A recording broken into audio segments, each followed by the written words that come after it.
Every debunked story has a moment where the fact-checkers stop looking, the point where no evidence found quietly becomes nothing to find. Most of the time, that's exactly right. This is the file about the one time it wasn't. Welcome back to the Nightmare Zoo. Don't look up during the 7 seconds. What is Project Anchor? The story they only let you debunk halfway. If you clicked on this because you saw the TikTok, here's what you already know. A username, a ring light, a claim that on August 12th at exactly 14:33 UTC, the Earth will lose gravity for 7.3 seconds. That NASA has known for over a year. That there's a leaked document called Project Anchor, budgeted at $89 billion, meant to prepare for it. 40 to 60 million dead. Buildings shedding their contents into the sky before slamming back down like the whole world just missed a stare. And here's what every fact-checker in the country will tell you, and they are not lying to you. There is no public record of that document. Not on the NASA Technical Report server. Not in any FOIA release. Not on Bing. Not on Google. Not archived anywhere the internet can see. NASA issued a statement. A spokesperson said, on the record, that gravity is a function of mass, and Earth is not losing mass, and nothing is going to switch off on August 12th. Every reputable outlet ran the same headline. Hoax. They are not wrong. I need you to understand that before I tell you the rest, because the rest of this only makes sense once you accept that the debunking is real. The document those fact-checkers searched for does not exist online. It never did. I know because I was the one who searched for it first. I worked contract research for a fact-checking desk, not one you'd recognize, one of the smaller outfits that feeds larger ones. My job for 11 days in June was simple. Find the leak. Find the screenshot, the PDF, the Reddit thread where somebody claimed to have seen the real file before it got taken down. Standard procedure. You chase the ghost until you can print, with total confidence, that the ghost isn't there. I found nothing. Everyone on my team found nothing. We wrote our nothing up, and it became one small paragraph in one small article, feeding into the bigger ones, feeding into the version of this story you've already read. No evidence, hoax, don't worry, go back to your life. Except my supervisor called me 8 days after we filed.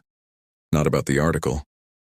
About a follow-up interview, she said, with a source who'd reached out claiming direct knowledge. She gave me an address that wasn't a newsroom.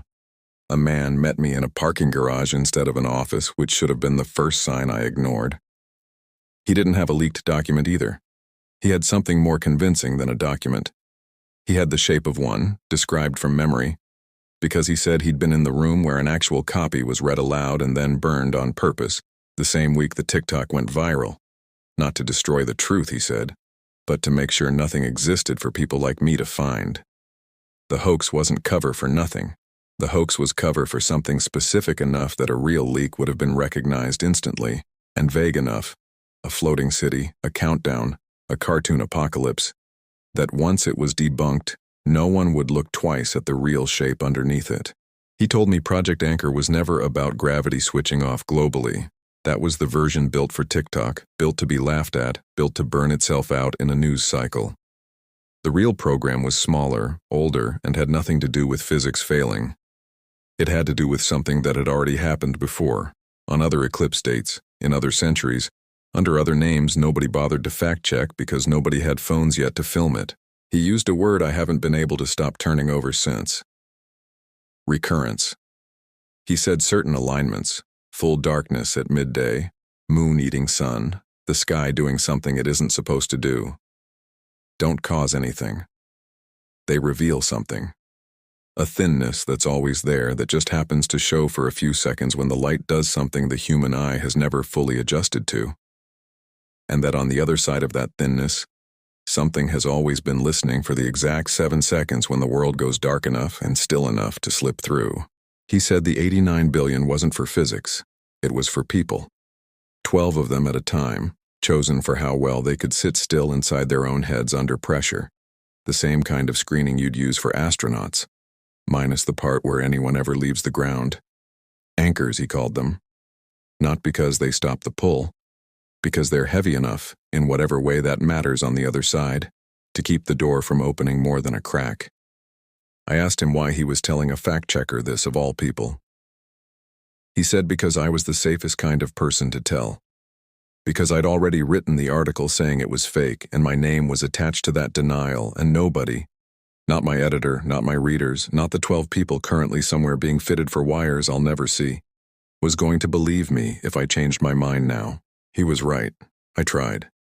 My supervisor said I was having a stress reaction to too many conspiracy assignments back to back and took me off the desk. My article is still up. It still says hoax, and it's still, technically, the most honest thing I've ever published, because I searched for a leaked document, and I did not find one, and I told you that, and it was true. I never told you what I found instead. There are 2 days left until the eclipse as I'm recording this. I don't know if I'll be one of the 12. I don't know if any of us who go looking too hard ever get asked twice.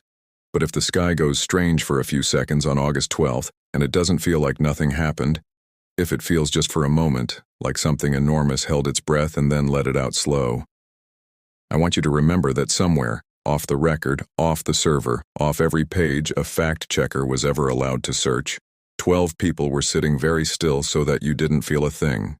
And I want you to ask yourself why the number was always 12, and why nobody has ever agreed on who they were. 12 chairs, no agreement on the names, an $89 billion hoax that was never really about the money. That's this file. If it left you a little too aware of your own heartbeat, subscribe and ring the bell. I dig up a new one every week, real viral claims with the wrong half debunked. Tell me down in the comments. If the sky went quiet for 7 seconds where you live, would you look up or would you sit very, very still? Stay grounded. I'll see you in the next one.